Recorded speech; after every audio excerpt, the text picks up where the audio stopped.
ថាហេតុអ្វីបានជាគេសាងសង់ប្រាសាទធំម្លេះនៅទីនេះ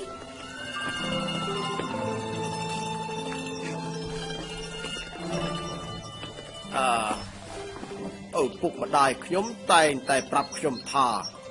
នេះជាកន្លែងពិសេសមួយធម្មជាតិបានផ្ដល់អ្វីទាំងអស់ដែលយើងត្រូវការនៅក្នុងតំបន់តូចនេះប៉ុន្តែយើងត្រូវតែថែរក្សានៅអ្វីដែលយើងមានភ្នំគូលែនបានផ្ដល់ជាថ្មប្រភពទឹកឈើអនុផលព្រៃឈើជាច្រើននិងវាលទំនាបមានប្រភេទពូជស្រូវផ្សេងគ្នានិងបឹងទន្លេសាបផ្ដល់ត្រីជាច្រើនអង្គខ្សាត់ពីដើមបានគ្រប់គ្រងធនធានធម្មជាតិទាំងនេះយ៉ាងមានប្រសិទ្ធភាពជាពិសេសធនធានទឹកក្នុងការកសាងជាអាណាចក្រមួយដ៏អស្ចារ្យតែគេទទួលស្គាល់ពេញសកលលោកពេលខ្លះពេលដែលខ្ញុំឃើញពិធីបុណ្យនិងប្រពៃណីរបស់យើងនៅតែបន្តប្រារព្ធធ្វើឲ្យខ្ញុំស្រមើស្រមៃឃើញពេលដែលពួកគេកំពុងតែសាងសង់ប្រាសាទទាំងនេះ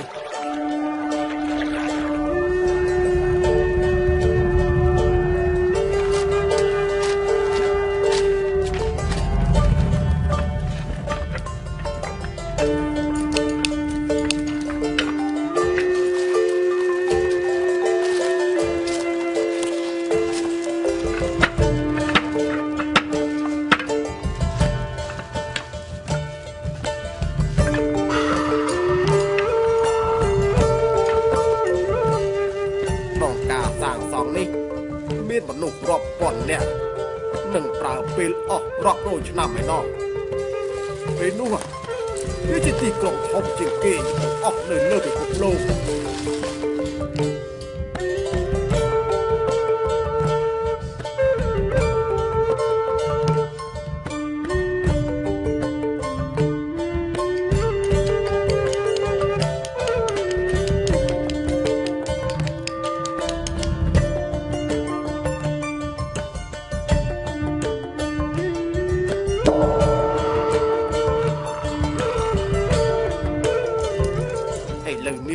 មនុស្សទូទាំងពិភពលោកចង់មកទស្សនាប្រាសាទនានារបស់យើងដូច្នេះយើងត្រូវរៀនសម្របខ្លួនតាមពេលវេលាដោយពុំធ្វើឲ្យបាត់បង់នៅបេតិកភណ្ឌរបស់យើងឡើយឥឡូវនេះប្រជាពលរដ្ឋលក់សិប្បកម្មនិងចម្លាក់ឲ្យភ្ញៀវទេសចរ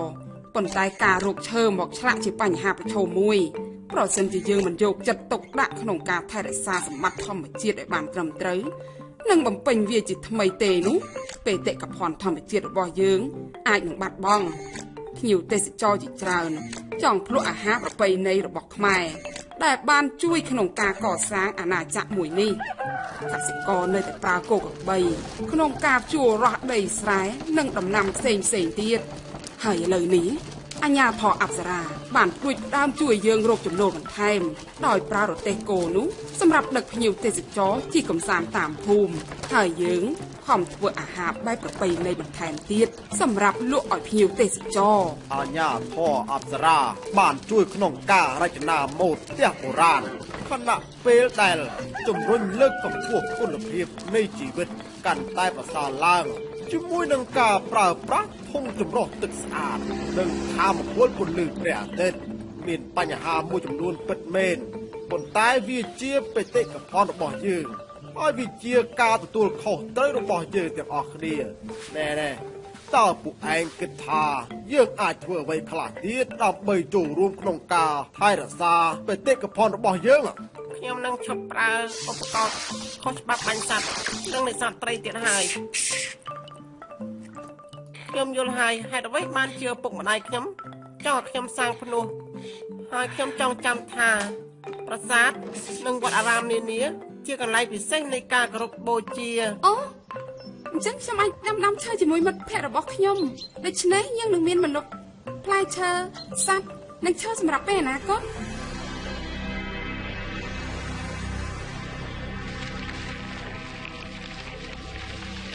យើងទាំងអស់គ្នាគួរយល់នៅអត្ថប្រយោជន៍នៃបរិស្ថាន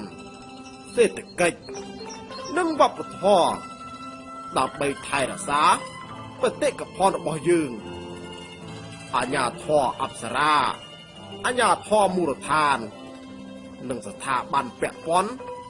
កំពុងខិតខំប្រឹងប្រែងប៉ុន្តែយើងទាំងអស់គ្នាក៏ត្រូវចូលរួមគ្រប់គ្នាដែរកុំភ្លេចថា